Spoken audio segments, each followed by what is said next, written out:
అయితే యాక్చువల్గా మీరు అన్నారు అంటే ఐఐటిలో నుంచి వచ్చేసాను మళ్ళీ తర్వాత అని. బట్ ఇప్పుడు మీ అంటే సింగిల్ మదర్ ఉండి అన్నప్పుడు కొంచెం కష్టాలు పడుతూ చదివిస్తున్నారు ఇవన్నీ మనకు తెలిసినప్పుడు ఏంటంటే మనకు బేసిక్గా రెస్పాన్సిబిలిటీకి మనం లొంగిపోతాం కదా. మనం ప్యాషన్ అనేది తర్వాత చూసుకుందాం, ముందు ఒక జాబ్ చేద్దాం, లేదంటే వాళ్ళని సుఖంగా చూసుకుందాం, ఇలాంటి థాట్స్ వస్తాయి కదా.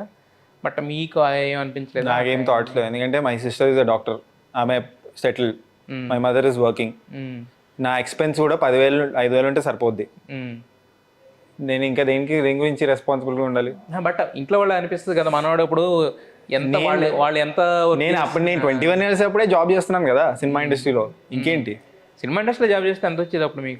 చెప్తున్నా, ఈ పేరెంట్స్ ఎప్పుడు భయపడతారంటే వీడు బేవర్స్గా తిరిగితే భయపడతారు. బట్ సినిమా ఇండస్ట్రీ అన్నా కూడా అది ఫిక్స్డ్ ఇన్కమ్ కాదు, ఫిక్స్డ్ జాబ్ కాదు కాబట్టి భయపడతారు. చాలా మంది వద్దు అంటారు కదా, అది నేను చెప్పేది. భయపడతారు, కానీ ఏంటంటే మనం కాన్ఫిడెన్స్ ఇస్తే దే ఆర్ ఓకే. ఓకే. మరి సినిమా ఇండస్ట్రీలో ఎంతమంది దగ్గర చేశారు, ఏమేం చేశారు మొత్తం టోటల్గా? అంటే మీ ఎన్ని ఇయర్స్ ఎక్స్పీరియన్స్ ఆఫ్?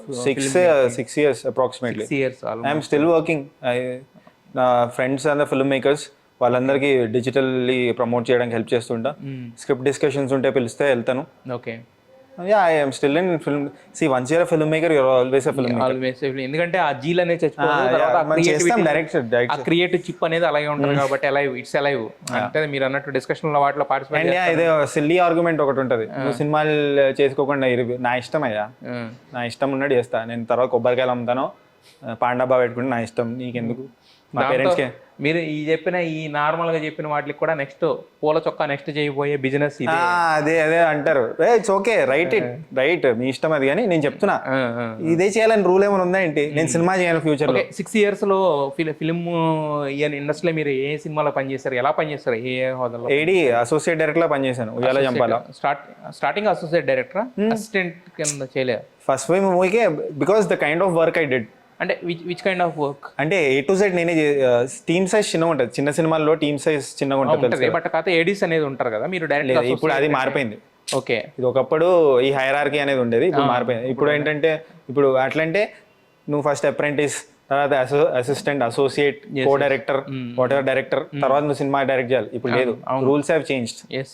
ఒక సినిమా మీద ఏదన్నా మీరు అనుకున్నట్టు ఒక షార్ట్ ఫిల్మ్ లో ప్రెజెంట్ చేసిన నెక్స్ట్ డైరెక్టర్ కింద ఛాన్స్ ఇస్తున్నారు.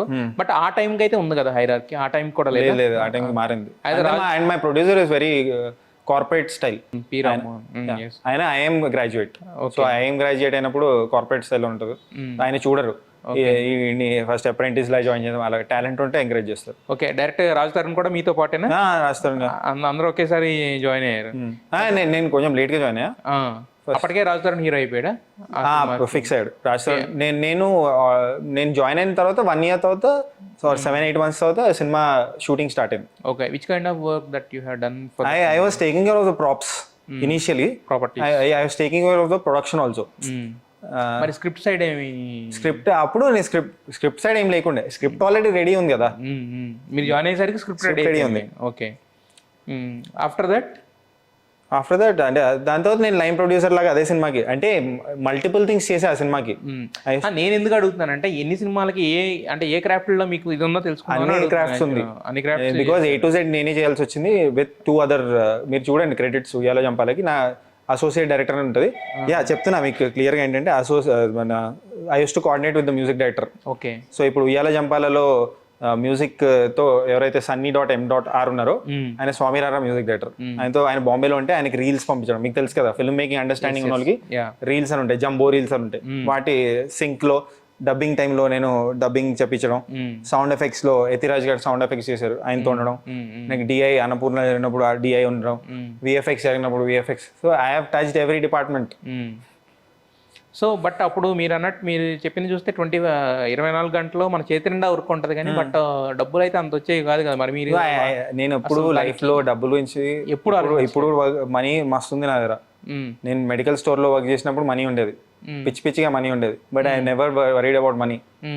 నేను 10,000-5,000తో కూడా ఉండగలుగుతారు. బట్ నేను money is not the criteria.